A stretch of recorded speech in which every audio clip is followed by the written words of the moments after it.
And we're at it again with another gaming pulpit episode here, and we're going to be basically talking about this Naughty Dog agenda that I keep hearing about over and over and over again. Um, I've been on, online. I've been in the gym, and I've been taking a look at, um, just certain things on my, while I'm working out. I'll listen to certain videos, and just certain things are just really pissing me off right now. I do see that there's a lot of YouTubers that are just like dogpiling. Is this dude's name again? I'm sorry. Robin Gaming. The dude released a video about 6 days ago, about a week ago, called "The Naughty Dog Agenda: An Honest, Open Conversation." Now, this was his personal. This was his personal like thoughts on it. And give me a second. I want to make sure the mic and everything's working before I tear through this shit. So I apologize. See here. Yep, it is working. Cool.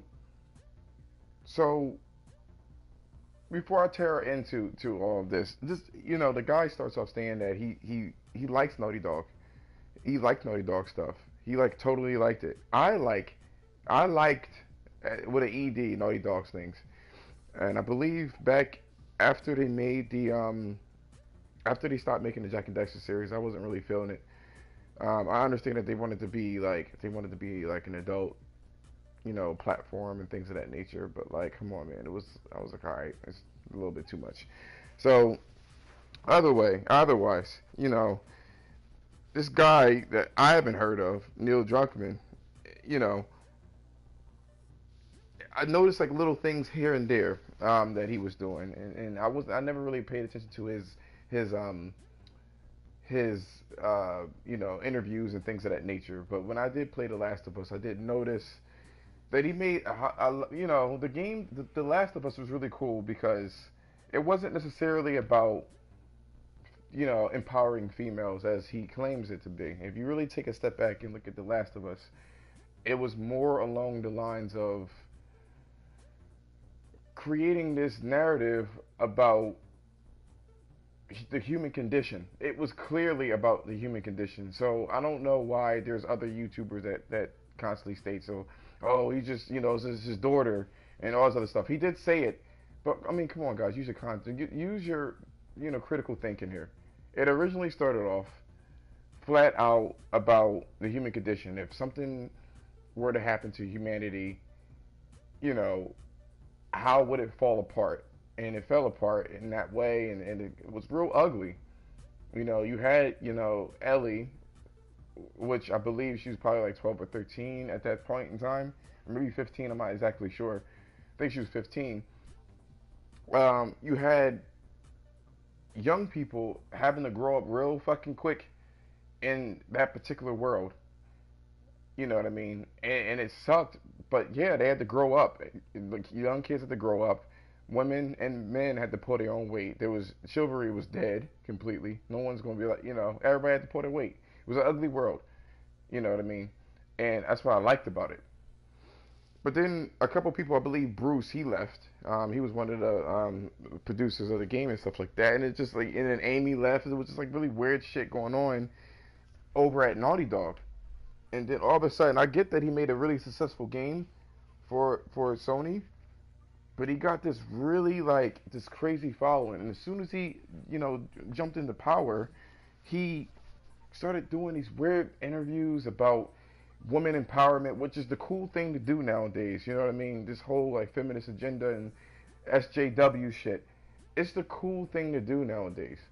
So I can't really tell if he's being genuine with what he's saying, or is he just trying to make a quick buck?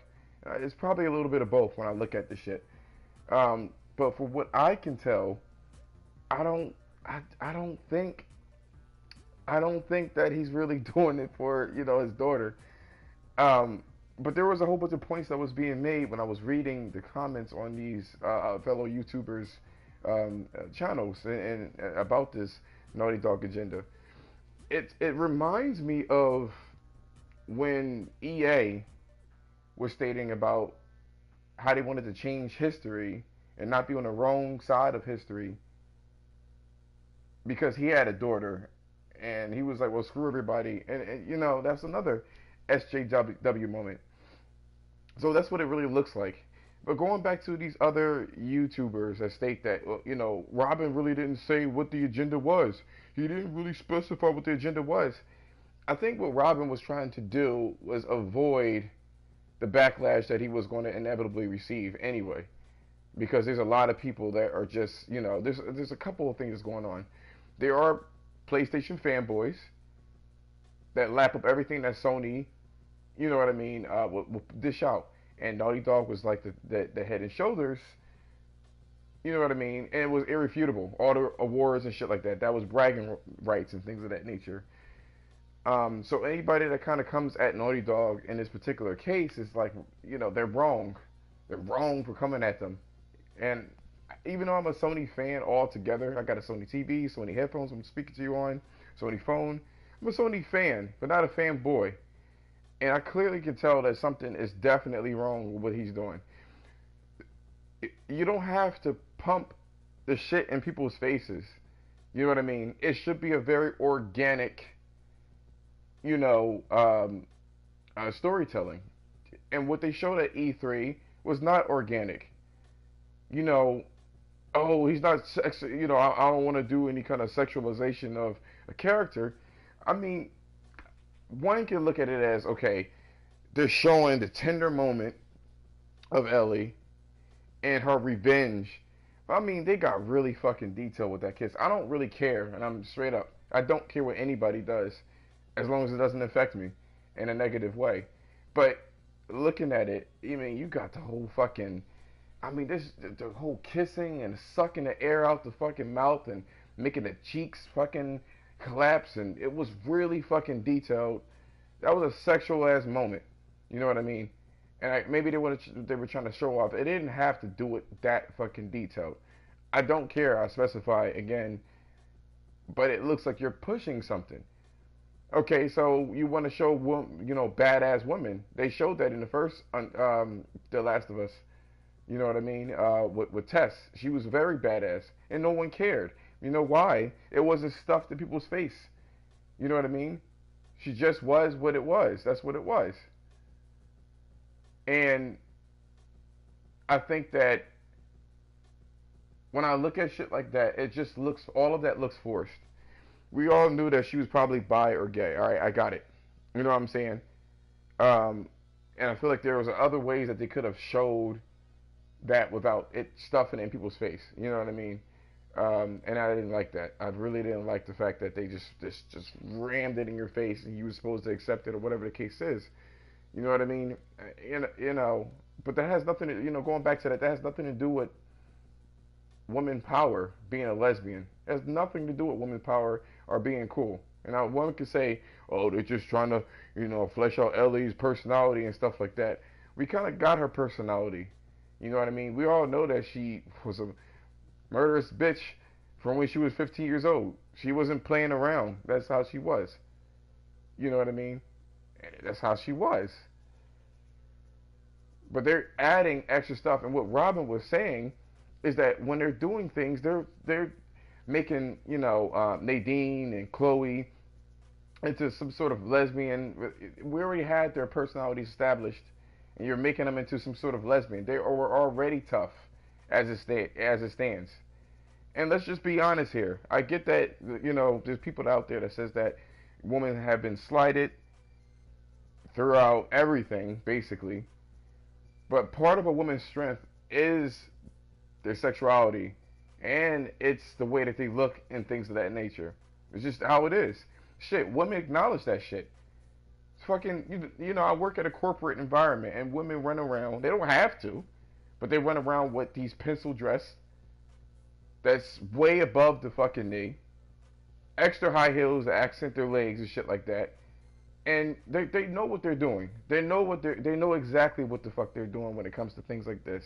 So it's like, you know, even though society has put this shit on, you know, make it seem like women are being overly sexualized, well, they're using it as well. So I want to go into there before the video ends, because we're halfway through, as you can tell with the green bar here. There's just some quotes that I found out on, I was looking at online, which was pretty cool. Um, Somebody specified that Robin he already stated the agenda in there. He states um, Robin actually, even though he cut the video off, he actually stated what the agenda was. He finished it. You know what I mean? Um, so it's not like he tried to hide it. And there's no agenda from Robin either. Like the whole like dog. No, he may not be a father. Most likely he's not a father, whatever the case is. But he's expressing his fucking personality. And what people are getting mad because, or not his personality, his opinion. What people are getting mad because he has an opinion. Let's not be that sensitive. So I'm looking at the other things here. And yes, the whole Anita thing. I don't know why. It looks like he's trying to impress Anita because she blasted him for Ellie in the first Last of Us, saying that she's like a damsel in distress because she couldn't swim. And it's like, you're fucking reaching. Why are you trying to impress this bitch? Which I never understood. I didn't understand that. You know what I mean? So for some reason he's like up her ass and she doesn't really give a fuck about him. You know what I mean? So there's that. Um, I'm just trying to look here. It's not that she's a woman. It's not that it's a woman character. You have this in the game that I'm showing now, which is it's Horizon Zero Dawn. It has nothing to do with that. Nothing at all. You can have a strong woman character without her being overly sexualized. You can easily have that shit. But what Naughty Dog is doing is you're making her gay. For what reason? I mean, you're pushing that out there, and you don't. And it's. I mean, I guess people are going to probably look at this shit and be like, "That's what he wanted to write. That's what he wanted to write." But he's ticking all of these social justice warrior shits. He's ticking all of the check boxes. Is what you need to kind of open your eyes and see. He is literally ticking all of these, check boxes to appease something. You know what I mean? So that's that. He's like, why does she have to be gay to be strong? That has nothing to do with women's strength, and that's what I'm saying. It doesn't matter that he wrote it or whatever. I don't care how he wrote it, but it's like everything that is liberalist, he's pushing that fucking agenda hard as hell. You know what I mean? And I'm just looking here, and again, I pretty much covered it earlier with the whole kiss. You know what I mean? It was super detailed. It was super detailed. You know what I mean? And it's clearly at the social justice warriors' goals. It really is. It's clearly that's where it is. Either he's jumping on that same train to save face and make it look like he's all about equality and shit like that. You see stuff like Comcast and T-Mobile. Oh, Happy Pride Month. Like, come on, man. I'm not mad about the whole Happy Pride Month or anything like that, but a lot of these fucking corporate higher ups don't give a fuck about this shit. They're probably against it, but it looks good for them. It looks good for their company to make it look like they're equality. I worked for a bank before, and it was the most racist shit I've ever seen. But they claimed that it was, equality. So just because somebody's doing something for the sake of, or it looks good on the outside, doesn't mean that it's really what they really thinking. They're just doing it for the fucking accolades. They're doing it for the save face and to present a particular image for the public. I think that there's a guy, his name is Porter Rock 77. I think he totally missed the bar. I don't know if it was his personal feelings because he had a daughter or whatever the case is. I totally think that he got that whole shit wrong. He totally misunderstood what Robin was doing. There is an agenda being pushed. You know what I'm saying? And I don't know why it's being pushed, but there's clearly an agenda being pushed. And for the shit that he was saying earlier, he said this a couple of days ago about people can't be swayed in an idea. And it's like, oh, you can't tell me I always like women. I always like women, blah, blah, blah, blah, blah. And if you get swayed easily, then that means that you already had it in you in the first place. Here's the thing. You got music that can sway people. You know what I mean? you got these slogans that will sway people. You know, the new shit that's being out now, it's not really new, but everybody's saying, I want to look like a snack. I want to look like a snack. I want to look like a snack. That particular shit, that is spread throughout the internet and is made to look cool. You got fashion that is spread throughout the internet and it's made to look cool. That's why the fashion from decade to decade changes. No one wears colorful ass clothes and jackets like the 90s. Now they do, as they do now. You know, they wear skinny jeans and shit like that. At one point, if you wore skinny jeans in the 90s, in the early 2000s, people would have thought you were gay. But now they saw it in the media and it looks cool. Now everybody's wearing skinny jeans. You can definitely be swayed.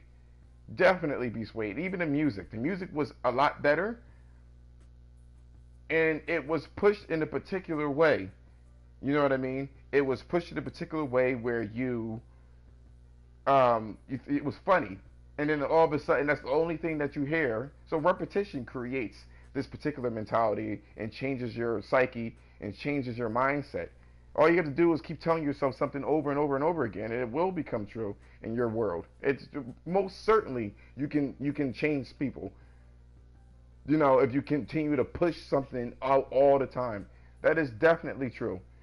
And last but not least, what I believe that Naughty Dog is doing, if there is an agenda that's being pushed, which it looks like it is, if there is an agenda that's being pushed, they're pushing an agenda under the guise of this game that is popular. The whole zombie apocalypse, the whole violence, because violence sells and shit like that.